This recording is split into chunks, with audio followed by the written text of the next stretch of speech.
عورت کیا چاہتی ہے؟ اس سوال کا جواب ارسطو بھی نہ دے پایا۔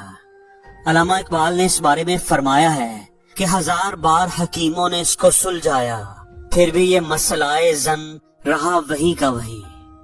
بڑے عظیم سائنٹسٹ اسٹیفن ہاکنگ، جنہوں نے اس یونیورس کے راز ہمیں بتائے، انہوں نے بھی ایک بار کہا تھا کہ اس کائنات کو سمجھنا تو آسان ہے لیکن عورتوں کو نہیں۔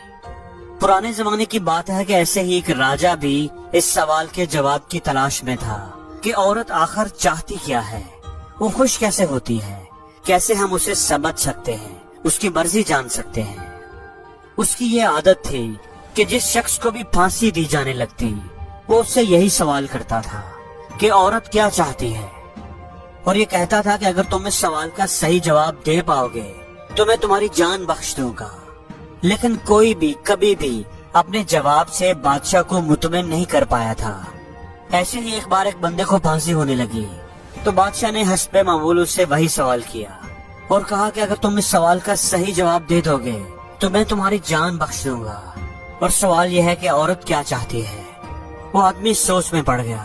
اس نے کہا کہ بادشاہ سلامت، اگر آپ مجھے کچھ دن مہلت دے دیں تو میں آپ کو اس سوال کا جواب تلاش کر کے دے سکتا ہوں۔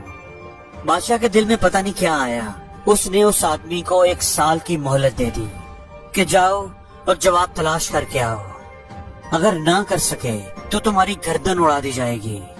اب وہ آدمی چلا گیا، گاؤں گاؤں، شہر شہر، جنگلوں پہاڑوں میں گھوما، ہر طرح کے لوگوں سے ملا، لیکن کوئی بھی اسے تسلی بخش جواب نہ دے سکا۔ ایک دن اسے ایک دیہاتی نے بتایا کہ اس جنگل کے اندر ایک غار ہے اور اس غار میں ایک چڑیل رہتی ہے، تم اگر اس کے پاس جا سکو، اس سے بات کر سکو تو وہ ضرور تمہارے سوال کا صحیح جواب دے دے گی۔ اب وہ آدمی مرتا کیا نہ کرتا، جنگل کے اندر سے گزر کر اس غار کے پاس جا پہنچا۔ وہاں واقعی ایک چڑیل رہتی تھی۔ اس آدمی نے کہا کہ میری زندگی اور موت کا معاملہ ہے، اگر تم مجھے اس سوال کا جواب دے دو گی کہ عورت کیا چاہتی ہے تو میری جان بچ جائے گی۔ چڑیل نے کہا کہ میں اس غار میں اکیلی رہ رہ کر تنگ آ گئی ہوں، میں ایک شرط پر تمہیں جواب بتاؤں گی کہ اگر تم مجھ سے شادی کرو گے۔ اب اس آدمی نے سوچا کہ اگر جواب کا پتہ نہ چلا تو بادشاہ کے ہاتھوں ویسے ہی جان تو جانی ہی ہے، تو مرنے سے بہتر ہے کہ چڑیل سے شادی کی حامی بھر لوں۔ شادی ہونے کے بعد چڑیل نے کہا کہ چونکہ تم نے میری بات مان لی ہے تو میں نے بھی تمہیں خوش کرنے کا فیصلہ کیا ہے۔ میں نے فیصلہ کیا ہے کہ میں 12 گھنٹے تک چڑیل کے روپ میں رہوں گی اور 12 گھنٹے تک ایک خوبصورت پری جیسی عورت بن کر تمہارے ساتھ رہوں گی۔ اب تم بتاؤ کہ دن میں چڑیل رہوں یا رات کو؟